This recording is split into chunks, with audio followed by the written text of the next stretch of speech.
it was a blueprint of how that radicalization would then be used as a truncheon to reshape and to reform the United States of America.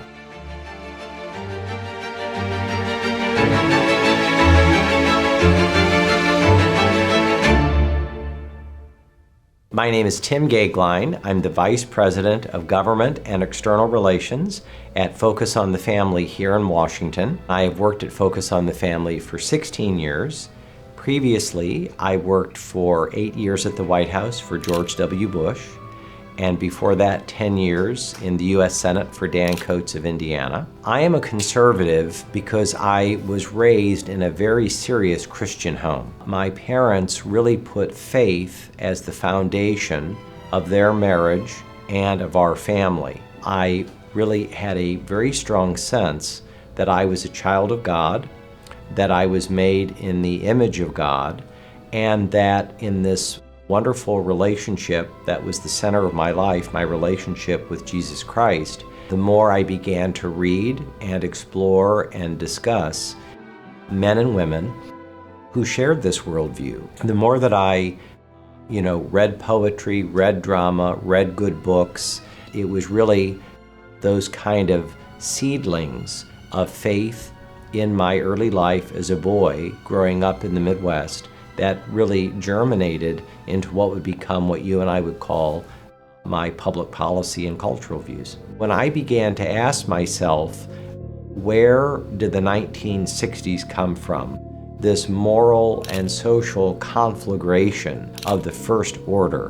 When I began to ask myself, what's the seedbed of this kind of social engineering and utopianism and, frankly, revolutionary ideas?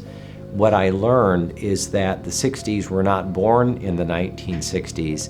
They were really born at the turn of the 20th century. One of the recurring issues when you study the 1960s is American higher education, the uniquely, American idea of colleges and universities.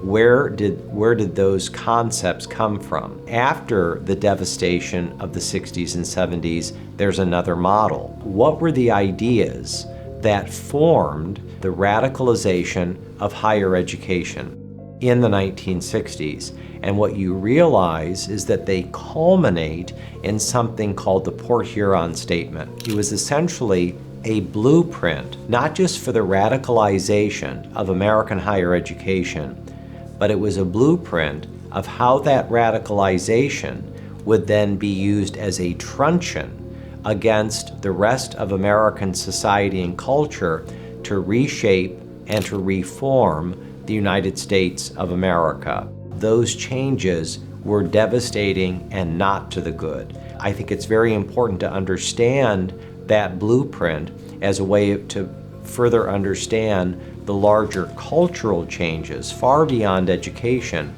of the 1960s. I love the concept of the American dream because if you were to sit down and say to a German friend, what is the German dream? Or to sit down and say to a French citizen, what is the French dream? They would be probably very puzzled what you're talking about. But this idea of the American dream, I think, is definable. And the American dream is the idea of being married, of having children, of owning your home, of raising those children in marriage, in thinking about the next generation after you have your children, about your grandchildren, and maybe your great-grandchildren. The American dream is about the community. It's about your neighborhood. It's about your parish or church. It's about being a good citizen. It's about making a contribution to those institutions in your community and in the country. I think that overwhelmingly, young Americans of goodwill, they want to live the American dream. I am a huge fan of the Leadership Institute.